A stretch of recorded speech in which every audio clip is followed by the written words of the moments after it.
Hi guys, எல்லாரும் எப்படி இருக்கீங்க? நல்லா இருக்கீங்களா? ஸோ இன்னைக்கு நம்ம என்ன வீடியோ பார்க்க போகிறோம்னா, என்னை சுற்றி வர இன்ஸ்டாகிராம் ரீலோ அப்புறம் ட்ரெண்டிங்காக இருக்கிற ரீலோ நம்ம ரியாக்ட் பண்ண போகிறோம். ஸோ வாங்க நம்ம வீடியோக்குள்ளே போகலாம். என்னடா அகர்வால் பேர் இல்லையா?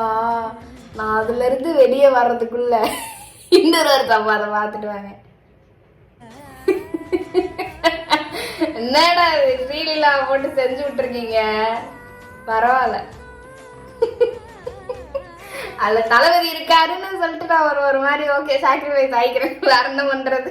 அக்காவா எங்க இருக்காங்க? அந்த அக்கா இங்க முன்னாடி யாரா இருக்காங்க? யாரும் இல்ல. எடிட் தட்ட பயங்கரமா இருக்கு. அவங்க உங்கள தான் பாக்குறாங்க, தெரியலையா?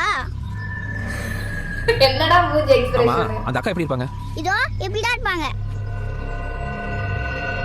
டேய் தம்பி, நான் வச்சிருக்க 36 லட்சம் ஓட்டு 1 ரூபா காசு கொடுக்காம பெற்ற ஓட்டு. இந்த கட்சியில ஏதாவது ஒண்ணு சொல்ல சொல்லுங்க. நீங்க சொல்லுங்க, யாராவது கேட்டு சொல்லுங்க. இப்படி இருந்தும் 20 வருஷமா நம்மளால ஜெயிக்க முடியல சார். என்ன பண்ணி என்ன பிரயோஜனம் ஐயா? 10 வயசாக பிரயோஜனம் இல்லையா? நான் கேட்டேன், அதை எனக்கு செஞ்சு கொடுத்துருக்காங்க. ரொம்ப சந்தோஷமா இருக்கு. பாப்பாவுக்கு வந்து மோக்ஷிதான்னு நேம் வச்சு. மோக்ஷிதா நல்லா இருக்குல்ல பேரு, மோக்ஷிதா.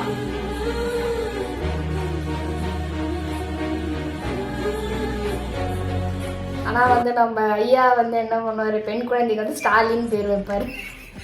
அதான் நம்ம ஐயாவோட ஸ்பெஷாலிட்டியே. திமுக மட்டும் தன்னுடைய புள்ள ரோட் ஷோ போலாம், அவரு ரோட் ஷோ போலாம். என்ன ஆள் நடமாட்டவே இல்ல. சாதாரணமா நினைச்சுக்கிறாங்க ரோட் ஷோனா மக்கள் ரோட்ல போற ரோட் ஷோ கிடையாது. 2-3 பேராவது இருப்பாங்கன்னு நினைச்சேன். உதயநிதியில ரோட் ஷோ போயிட்டு இருக்காரு. ஸ்டார்ட்சிக்கு வேடிக்கை பார்க்கிறதுக்கு ஆள் வருவாங்கல, வெறும் ரோட்ல அப்படி இந்த மாதிரி இருப்பாங்க நினைச்சேன். ரைட்லயே அளக்கணும். இது சுத்தமா இல்ல. ஏ லக்கி கிட்ரா நீ.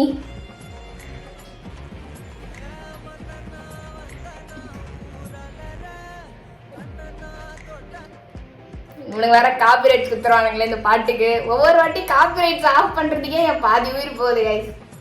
டிஆர்பிக்கு என்கிட்ட வந்து தானே ஆகணும் அடியே. இவனுங்க எல்லாம் உதைக்கிறதா என்ன பண்றது? அதுவும் லெப்ட் கால தான் கைஸ் உதைக்கணும். இதுக்கு எதுக்குடா வெள்ளையும் சொல்லியுமா திடீரிங்க? 11 மணிக்கு கல்லூரி மாணவியும் அந்த இன்னொரு மாணவனும் போயிருக்காங்க. இது இப்படிப்பட்ட ஏரியா என்று அவர்கள் போனதும் முதல்ல தப்பு. அதை நம்ம கண்டிச்சே ஆகணும். ஏன்னா அவன் ஏன் அங்க போன எப்படி வந்து கேட்க முடியுது? யாரு வேணாலும் எங்க வேணாலும் போகலாம், அதுக்கான சுதந்திரம் கொடுக்கப்பட்டிருக்கு. ஒரு தவறான ஏரியான்னு தெரியுது. அவன் குடிகார பையன், கஞ்சா அடிக்கிறவன், இந்த மாதிரி போதைப் பொருள் பண்றவன் படுறான். அதே போல வந்து காசுக்காக தன் உடலை இருக்கக்கூடியவங்களும் அங்கே வர்றாங்க. அப்படிங்கும் போது அந்த ஏரியாவுக்கு எதற்காக போகணும்? அப்ப எல்லா தனியாருக்கும் காவல்துறை பாதுகாப்பையோ அரசு பாதுகாப்பையோ கொடுக்க முடியாது. இவர் மென்டல் மாதிரி பேசுகிறாரா இல்லை நிஜமான மென்டலான்னு எனக்கு சீரியஸாக தெரியல. இப்போ இவரோட பாயிண்ட்டுக்கே நம்ம வருவோம். நாளை பின்ன இவருக்கு வேண்டப்பட்ட பொண்ணோ யாரோ ஒருத்தவங்களோட நீங்கள் போயிட்டு இருக்கீங்க. திடீர்னு அந்த இடத்துல ஒரு எமர்ஜென்சி, கார் ஏதோ ரிப்பேர் ஆகுது, அந்த மாதிரி ஒரு இடத்துல நிற்கிறீங்க. ஸோ 3 பேர் வராங்க. நீங்கள் ஏன் அந்த இடத்துல நின்னீங்க? நீங்கள் வண்டியை தள்ளிட்டு போக வேண்டியதானே, இல்லை பறந்துட்டு போக வேண்டியதானே நாங்கள் கேட்க முடியுமா? என்ன இது கேள்வி இது? அப்படின்னா வந்து உங்கள் கவர்மெண்ட் வந்து என்ன சொல்லணும், அந்த இடத்துல போர்டு மாட்டணும் இல்லையா? அந்த இடத்துல வந்து வரக்கூடாது அப்படின்னு சொல்லிட்டு வேலி கட்டுங்க. எங்கள் வரி பணம் போகுது இல்லை, அதில் உட்காந்து வேலி கட்டுங்க. இந்த மாதிரி இடம், இந்த மாதிரி சேஃப்டி கிடையாது அப்படின்னு சொல்லிட்டு நீங்கள் பேசுங்க. அதை விட்டுட்டு ஏன் அந்த பொண்ணை வந்து தப்பாக வந்து பேசுறது, அவங்க பேரண்ட்ஸை வந்து தப்பாக பேசுறது, இதெல்லாம் உனக்கு உரிமையே கிடையாது, பேசுறதுக்கு அருகதையே கிடையாது. சரியா? இரவு 11 மணிக்கு மேலே விமான நிலையத்தின் பின்புறம் விளக்கு வெளிச்சம் கூட இல்லாத இடத்திலே இருந்தார்களே, அந்த சமூக சீரழிவை எப்படி தடுப்பது? ஹலோ ஹலோ ஹலோ வளர்க்கிற விதத்தில் இருக்கார். அப்ப சமுதாயத்திற்கும் சமூகத்திற்கும் பேச தெரிஞ்சதுன்னு ஏதாவது ஒண்ணு பேசக்கூடாது. சரியா?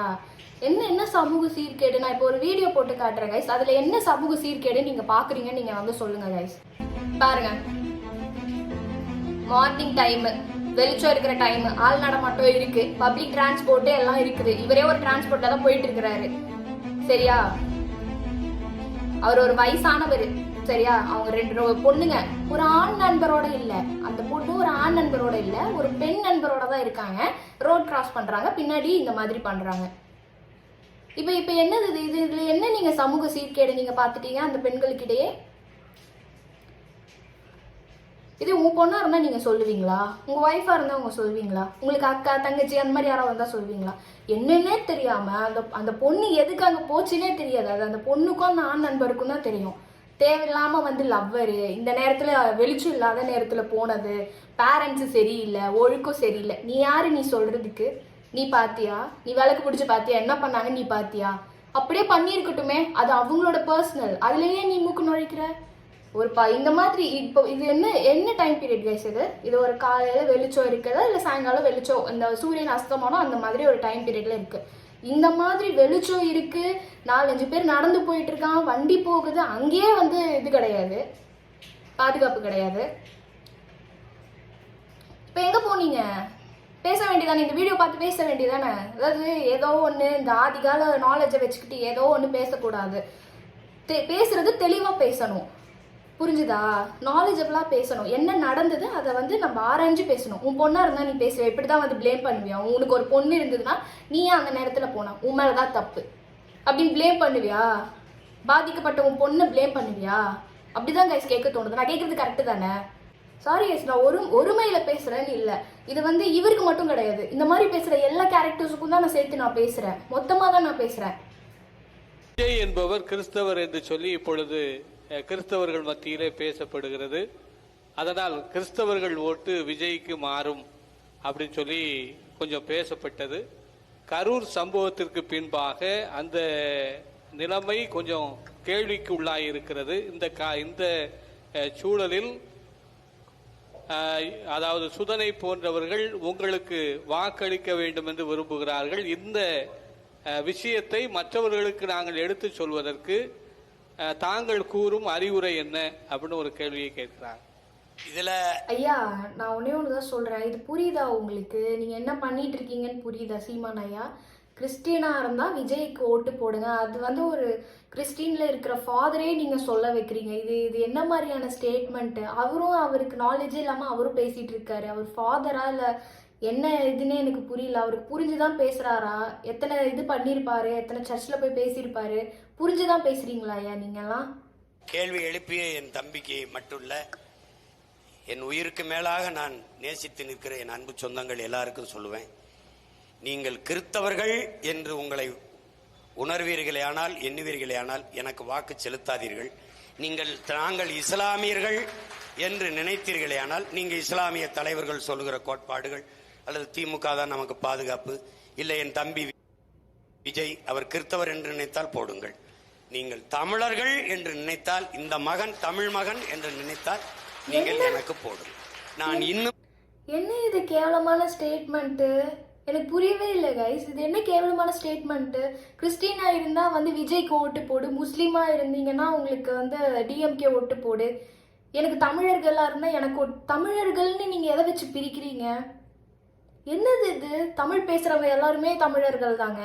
நீங்கள் வந்து நாம் தமிழர் கட்சின்னு பேர் வைக்கிறது கூட அருகதை இல்லாத ஒருத்தர் வந்து இந்த வார்த்தையை பேசிகிட்டு இருக்காரு.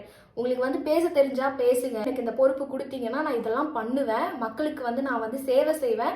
இப்போ கான்சிக்வன்ஸ் இருக்கிற பிரச்சனை எதுவுமே வந்து நான் பொறுப்பில் இருக்கும்போது நடக்காது, என்னை நம்பி ஓட்டு போடுங்கன்னு சொல்கிறத விட்டுட்டு இந்துவாக இருந்தால் என் கட்சிக்கு வா, கிறிஸ்டினா இருந்தால் என் கட்சிக்கு வராத. என்ன பேச்சு இது? இது ஒரு தலைவர் பேச்சே கிடையாது. இதுலேயே தெரியுதா இவங்க ஒரு சின்ன பிள்ளைத்தனமாக ஒரு பேச்சை பேசுகிறாங்க. அரசியலை வந்து அரசியலாக பண்ணுங்க, மதத்தை வச்சு அரசியல் பண்ணாதீங்க. இப்போதான் வந்து ஒருத்தர் ஜாதி வெறி பிடிச்ச வெட்டினாரு. நீங்கள் இப்போ யாரை என்ன நீங்கள் கொண்டு வர்றீங்க? அரசியல் என்ன கொண்டு வர்றீங்க? மதத்தை வச்சு நான் அரசியல் பண்ண போகிறேன். அது இந்த வார்த்தையே கிறிஸ்டினில் இருக்கிற ஒரு ஃபாதரே வந்து சொல்ல வைக்கிறாருன்னா எந்த மாதிரி இவர் ஒரு மென்டாலிட்டியில் இருக்கிற ஒரு பர்சன் நீங்கள் நினச்சி பாருங்கள். இதெல்லாம் வந்து கண்ணுக்கு தெரியாதா? யார் கண்ணுக்கும் தெரியாதா? மத கலவரத்தை உருவாக்குறாரு. யாராவது ஒரு மேலே கேஸை போட்டு உள்ள வைங்க, அப்போதான் புரியும்.